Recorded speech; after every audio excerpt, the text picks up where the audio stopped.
Please help. There's someone dying. If you don't help me, no one else will. I'm begging you." Randy was in shock when a girl, about 10 years old, ran up to him on the street and grabbed his jacket sleeve. She started to cry. The man had seen a lot in his life, but this… Randy hoped it was some silly prank.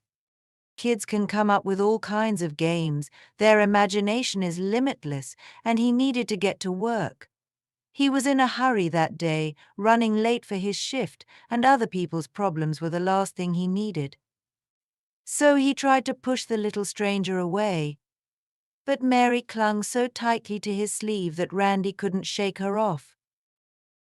"Girl, what's wrong?" he asked. "Are you lost and can't find your way home? Why are you bothering people?" "I'm not lying. If you don't help, someone will die. I have no one else to turn to but you."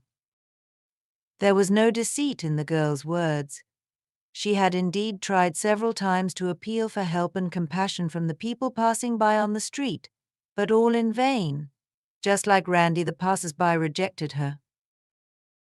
People were going about their business, completely indifferent to the troubles and problems of others. If it weren't for her brother and the fear of ending up in foster care, Mary might not have humiliated herself like this. But at that moment she had no other choice. If their father died, she and Tommy would face a grim fate. Why had fate dealt them such a cruel hand? They were just children and hadn't done anything wrong. Yet their life was full of suffering and worry. Tommy was still young when their mother died, so he didn't understand what had happened. But Mary understood everything. Silver was left alone with 2 children. If he had been healthy, he would have managed, but lately he had been feeling very ill. After his wife's death, he was not himself. He often got sick and had headaches. But there was no time for him to go to the doctors. He had to feed, clothe, and raise his son and daughter. And how could he do all that if he didn't have a job? Losing his job was Silver's greatest fear. The town they lived in was small, and as is often the case in such places, jobs were scarce. So he clung to his modest position at the warehouse with all his might. The salary wasn't very high, but it was enough for a humble life. Mary tried to help her father in every way she could. After her mother's death, the girl took on all the household chores. It was hard to manage, but there was no other option. There were no grandparents or nannies to lend a hand, and no other help in sight. She had to grow up quickly. She needed to pick up little Tommy from kindergarten. And when the boy was sick, Mary had to miss classes. The teachers understood her situation and always tried to give her higher grades when possible. They felt sorry for the girl and her family. Losing a wife and mother is something you wouldn't wish on your worst enemy. How could they remain indifferent? Silver and Rosaline had lived in harmony, modestly, but they always had enough for everything. And after they saved up for a small house, they seriously started thinking about children. But the years passed, and God didn't bless them with children. They wondered what was wrong. They saved most of their money to pay for expensive medical examinations, which led to no results at all. There came a moment when the couple completely lost hope. They had a house, jobs, and seemingly everything, but no children. Rosaline suffered greatly from not being able to give her husband an heir. But what was her fault in this, that she couldn't conceive? The doctors couldn't answer why. And the woman herself wasn't a clairvoyant to understand such deep things. Deep down, she still hoped. Rosaline believed that children were a gift from God, and apparently her time had not come yet. When would it finally come? She was tired of waiting, and there seemed to be no end to her emotional torment. When she got pregnant, she couldn't believe it was happening to her. "Are you sure? Could there be a mistake?" she asked when the doctor gave her the news, which by then had ceased to be long awaited. She no longer believed she would ever become a mother, and now a miracle. 9 months later, a daughter was born. The couple's happiness knew no bounds. They gave all their warmth and love to little Mary. And when the girl grew up and went to first grade, another joyous piece of news knocked on their door. Rosalind, despite being not particularly young for childbirth at that time, felt wonderful, with no signs of trouble ahead. A few years later, Rosalind was diagnosed with a terrible illness. It shocked her completely because she couldn't understand the reason for developing such a serious condition. "I was absolutely healthy," she muttered, struggling to hold back tears, while sitting in the doctor's office, who couldn't answer any of her questions.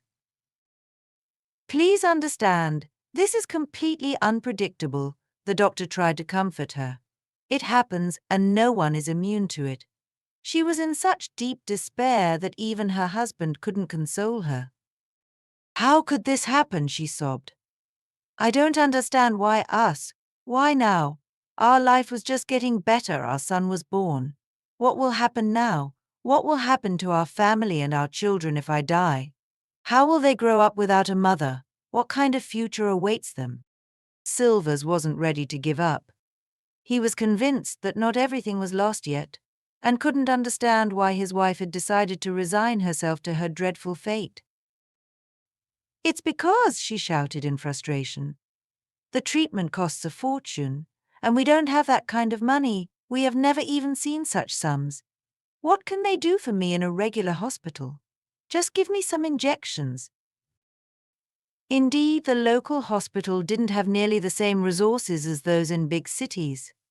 Silvers firmly decided that something needed to be done. "I will borrow money," he assured his wife. "I will find a way. Just please don't give up. We can't do that. Hundreds of thousands of people go through something similar, sometimes even worse, and they recover, return to normal life, to their families. And everything turns out fine. The main thing is not to despair and not to give up. Then we will surely make it." But Rosalind didn't believe it. With each passing day she felt worse and worse, and the doctor's prognosis was not encouraging. Silvers couldn't believe this was happening to them. All he could do was keep asking, "Why us?" But he found no answers. The atmosphere in the family became increasingly tense. Silvers took care of his wife and looked after the children. They were still so young and couldn't live on their own. At least Silvers thought so until his daughter showed her maturity.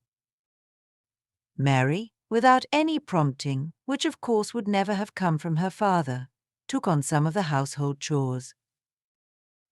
"Daughter," Silvers sighed, "thank you so much, but you don't need to overburden yourself. You need to study." "It's okay, Dad," Mary reassured the worried man. She was already mature enough to understand the terrible situation her family was in and how hard it was for her father, both physically, emotionally, and financially. The man had kept his word and found the money to send his wife for an examination in the capital. When his boss found out what had happened, he immediately extended a helping hand to Silvers. "Why didn't you say something sooner?" He was surprised when Silvers had to explain to the management once again why he was late for work. Until that moment, Silvers had referred to family problems but hadn't gone into details. He suddenly realized that staying silent made no sense and only made things worse for him. Silvers knew that if he lost his job, his family simply wouldn't survive, so he decided it was better to tell the truth. That's what he did. His boss immediately understood and offered financial help. However, it helped little, and it was unlikely that anything could already affect Rosalind's health. It was too late. Irreversible changes had begun in her body, and the doctor in the capital confirmed this. "Why did you get into debt?" Rosalind asked when she learned where her husband had gotten the money for the trip to the capital. Everything was clear anyway. "And now you'll earn even less than before, which can't help but affect our children's well-being." Silvers understood everything perfectly but couldn't accept it. His wife was doomed, and he was about to be left alone with 2 children in his care. And what if something happened to him? The thought was terrifying, as was imagining what would happen then. But Silvers couldn't get these thoughts out of his head. After his wife's death, the man spent all his time praying for his own health. Silver understood the enormous responsibility that had fallen on his shoulders. His daughter and son had no other relatives besides him, and if, God forbid, something happened to him, Mary and Tommy would be left orphans and would have to spend their childhood in another family. Mary, to be honest, was very worried about her father and her brother. Tommy was still too young to end up in the hands of indifferent people, which is often the case. The girl had once seen a TV program about this, and she was terribly afraid, not for herself but for her brother. At least Mary had spent her childhood with her father and mother, but the little one had been deprived even of that. So when she woke up early one morning and couldn't wake her deeply sleeping father, she immediately panicked. For several minutes she tried to wake the man, but when she realized it was absolutely useless, she grabbed Tommy, who had been home for several days due to feeling unwell, and ran outside. One might ask, why couldn't she call an ambulance and have them come to her? That way there would be no need to run anywhere or ask anyone for help. Mary would certainly have done just that. She herself was very uncomfortable stopping people on the streets and begging for help, but the girl had no other choice. Where they lived with their father and brother, an ambulance could take several hours to arrive. The town had only 2 hospitals, both located in the center, while they lived on the outskirts. By the time help arrived, it could be too late. So Mary clung to Randy as the only lifeline that could help save her father. "Sir, do you have a car?" the girl asked. "Without it, we won't manage either." In his shock and surprise, the man didn't immediately notice the little boy standing next to her, whom she was holding tightly by the hand. With one hand, the girl was shaking Randy's sleeve, and with the other she was squeezing the boy's hand. How could he refuse? Randy thought to himself. He wasn't thrilled about the situation he found himself in by pure chance, but the children were not to blame. They were so small and defenseless. What if it really was a matter of life and death, and without his help, this unknown person might actually die? "All right, show me the way," Randy said, taking Mary's hand and following her. It turned out the girl and her brother lived in the neighboring house. "So we're neighbors," he exclaimed.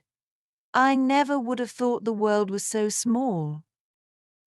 Mary gave the man a stern look, making it clear that now was not the time for idle talk. Without further ado, the girl opened the door and led Randy to the bedroom where her father lay. Since she had left the house to seek help, the man had not gotten up. He was barely aware of his surroundings. Silver had a very high fever. When Randy approached him and touched his forehead, he immediately ran out of the house to bring his car closer. "Where are you going?"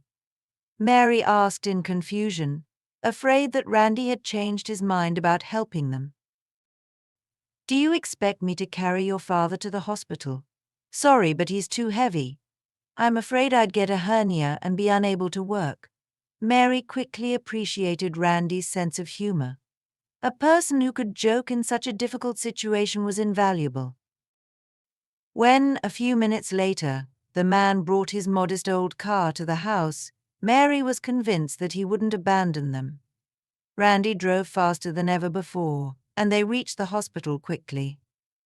Silver, whose consciousness was slipping, barely understood what was happening around him. Randy dragged the man to the emergency room. By that time, Tommy's temperature had also risen. The boy was already unwell, and being dragged around outside had not helped his condition. "The boy should see a doctor too," Randy noted. "I don't understand why you brought him with you. Couldn't he stay at home alone?" "He's too young to be left alone," Mary sighed. I would have left him if he were a bit older. He's not too young to go to daycare, Randy said skeptically, but too young to stay home with his father 15 minutes? All right, let's see the doctor. About half an hour later, Mary and Randy left the hospital and headed home. Both Silver and Tommy were hospitalized. The doctor said they would be discharged in a few days and advised against visiting for a while. Randy fully agreed with the doctor. To ensure Mary wasn't left completely alone, Randy invited her to stay with him. Initially, the girl refused outright. "What if I'm sick too?" she asked worriedly, concerned about Randy's health and his family. Mary had absolutely no desire to go to the home of a stranger. After all, anything could happen in life. He had helped her, of course, but who knew what was on his mind? Randy had a hard time convincing Mary to stay with him for at least a few days. The man didn't live alone, he lived with his sister. Neither Randy nor Stella had managed to start a family or have children. Since both brother and sister were already of a mature age, they had long since given up on personal happiness. It simply wasn't meant to be for them. While Randy had long come to terms with his solitary fate, Stella couldn't stop worrying about it. At one time it seemed so long ago that it could hardly have been true. She had loved deeply, but her chosen one turned out to be a complete scoundrel. As soon as he learned that she was expecting his child, he abandoned her and disappeared from her life, leaving her unaware if he was even alive. Stella's mother, who had raised both her daughter and son alone and knew firsthand how hard it was, supported her daughter against all odds. She didn't try to persuade her to get rid of the baby, even though it was very difficult. However, that child was never born. Constant stress and deep emotional turmoil caused Stella to have a miscarriage. Since then, she had given up on herself. If anyone suggested a date, she always refused. She never let anyone else into her heart. The betrayal was too painful, and she couldn't bear to go through such an experience again. She did everything she could to prevent it. Years passed, and neither Randy nor Stella had children.